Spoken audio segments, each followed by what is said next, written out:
Like many others, Pixar is a franchise that has made a plethora of classics in my childhood, with series like Toy Story and films like Bug's Life, The Incredibles, Monsters Inc., and so on, delivering in monumental ways.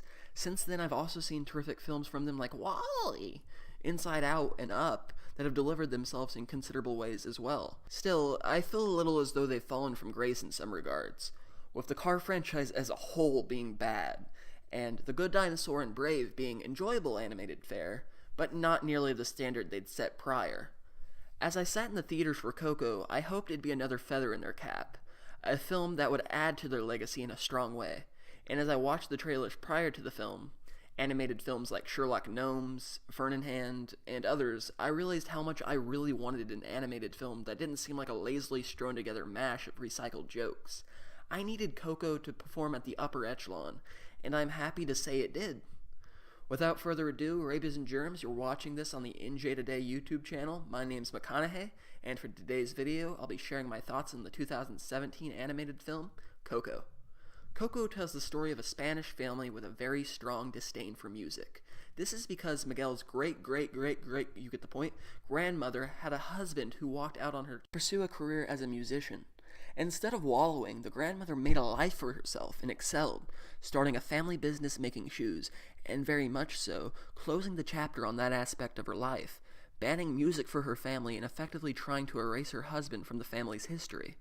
Unlike the rest of them, though, Miguel quickly discovers himself as carrying the same musical aspirations as his grandfather, much to the displeasure of his family.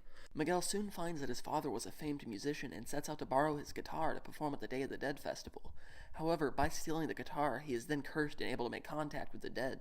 The concept is very unique and creative, faithfully borrowing elements from Mexican culture that I always find refreshing to see portrayed in a large-budget film, especially with a company as capable as Pixar. The film carries a similar charm in characters and portrayal as what we've come to expect from Pixar at its best. Miguel is likable and is placed into a classic, albeit very peculiar, example of a family trying to dictate the life of its members, and his family is portrayed as very loving with a great sense of pride in their unity, but Miguel simply can't steer away from his passions. The film is funny and enjoyable, but the best fact about it is that it isn't geared toward creating situations for its comedy, but that it flows organically throughout the film. The concept is whimsical and enhanced considerably by the presentation of its setting, propelled by the astounding and top-of-the-line visuals that Disney and Pixar are known for, although I will mention that the colorful spirit guide animals looked a little off at times to me.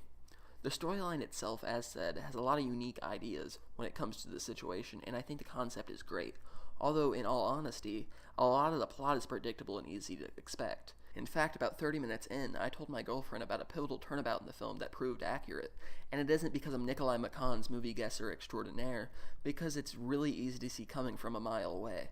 That didn't keep me from liking the film, but I figured I should mention it.